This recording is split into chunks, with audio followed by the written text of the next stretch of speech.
bersama saya Pendeta Samuel Mauntu dalam acara inspirasi dan motivasi dari Infinity Ministry. Puji Tuhan, Bapak Ibu Saudara yang dikasihi Tuhan, salah satu perintah Tuhan yang sangat mendesak kepada kita umat Tuhan di akhir-akhir zaman ini adalah tentang amanat agung. Firman Tuhan berkata, pergilah ke seluruh dunia, beritakanlah Injil kepada segala makhluk. Amin. Haleluya. Bapak Ibu Saudara yang dikasihi Tuhan, sebagai umat Tuhan, kita harus taat pada perintah Tuhan ini.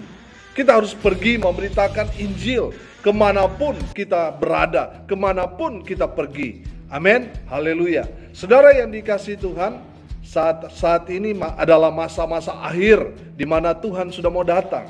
Ini adalah waktunya buat kita untuk menuai jiwa-jiwa buat Tuhan. Amin. Haleluya. Saya melihat momen pandemik ini adalah momen penuaian jiwa-jiwa. Amin. Banyak orang karena pandemik ini, mereka mencari Tuhan. Saya melihat dan mengalami sendiri di mana banyak orang sekarang ini bertobat. Amin. Saudara yang dikasihi Tuhan, gunakan momen ini untuk menuai jiwa-jiwa bagi Tuhan. Jangan sampai saudara hanya menjadi penonton sehingga terlewatkan begitu saja. Jadilah pelaku-pelaku firman Tuhan. Amin. Tuailah jiwa-jiwa bagi Tuhan. Beritakanlah Injil Kerajaan Allah kepada semua orang dimanapun kita berada. Tuhan Yesus sudah mau datang. Amin. Saudara, mereka yang percaya pada pemberitaan firman Tuhan yang kita sampaikan itu, mereka yang percaya, mereka akan memperoleh hidup yang kekal. Amin. Mereka yang menolaknya, mereka juga akan hidup kekal tapi di neraka. Saudara yang dikasihi Tuhan, pada hari Tuhan nanti, saudara yang tidak memberitakan Injil, dosa saudara sama seperti dengan orang yang menyangkal Tuhan Yesus. Dengar baik, mereka yang tidak memberitakan Injil Kerajaan Allah, Tuhan juga akan menyangkal mereka. Kalau Tuhan menyangkal kita, celaka saudara, neraka tempatnya. Beritakanlah Injil Kerajaan Allah. Karena apa? Karena Tuhan akan mengakui dan mengenali orang-orang yang memberitakan Injil. Amin. Tuhan akan mengakui mereka dan Tuhan akan mencatat nama mereka di dalam buku kehidupan. Dan Tuhan akan memahkotai mereka yang memenangkan jiwa bagi Kristus dengan mahkota sukacita. Amin. Haleluya. Saudara yang dikasihi Tuhan, di akhir nanti, Tuhan tidak tanya berapa banyak harta yang kita miliki. Tuhan tidak tanya berapa banyak rumah, mobil, villa, pabrik yang kita miliki. Tuhan tidak tanya pangkat jabatan terakhir kita, tidak. Tuhan tidak tanya berapa banyak istrimu, tidak. Dengar baik, nantinya yang akan Tuhan tanyakan kepada kita adalah berapa banyak jiwa yang kita sudah bawa kepada Tuhan. Sudah berapa jiwa yang kita menangkan bagi Kristus. Saudara yang dikasihi Tuhan, jika saat ini saudara belum memberitakan Injil, entah itu karena takut, malu, karena nggak enak hati, dan lain sebagainya, Tuhan Yesus sudah mau datang.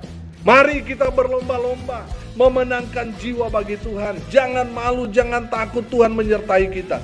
Gunakan kesempatan ini untuk kita mau pergi memberitakan Injil Kerajaan Allah kepada semua orang. Amin. Saudara yang dikasihi Tuhan, mungkin ada di antara kita sampai sekarang masih bingung. Apa itu Injil? Dengar baik. Injil adalah berita tentang kedatangan Tuhan yang menjadi manusia. Dia adalah Yesus Kristus Tuhan kita, Sang Juru Selamat umat manusia. Amin. Janji kedatangan Tuhan Yesus telah dinubuatkan dahulu kala sejak manusia jatuh dalam dosa. Nubuatan-nubuatan tentang kedatangan Tuhan Yesus terus disampaikan oleh para nabi 2000 tahun yang lalu. Dia datang ke dunia ini dalam rupa hamba. Dia yang kemudian disiksa dan mati di atas kayu salib karena dosa-dosa kita. Dia datang untuk menebus dosa-dosa kita umat manusia. Amin. Pada hari yang ketiga, dia bangkit dan naik ke surga. Dia ke surga untuk apa? Untuk menyiapkan tempat buat kita yang percaya kepadanya. Amin. Haleluya. Itulah Injil yang harus kita ceritakan kepada orang banyak. Kita kabarkan, kita wartakan kepada semua orang yang kita jumpai. Amin. Haleluya. Kita harus memberitakan kabar baik tentang Yesus. Itulah Injil. Saudara yang dikasihi Tuhan, entah mereka percaya atau tidak, itu urusan mereka dengan Tuhan. Urusan kita dengan Tuhan adalah kita mau memberitakan kabar baik ini kepada semua orang. Mereka yang percaya tadi saya katakan, mereka akan memperoleh hidup yang kekal. Mereka yang tidak percaya, mereka akan dicampakkan ke dalam api yang menyala-nyala. Saudara yang dikasihi Tuhan, mari kita mau melakukan apa yang menjadi perintah Tuhan ini. Apa itu? Pergi, beritakanlah Injil. Tuhan Yesus memberkati kita semua. Shalom.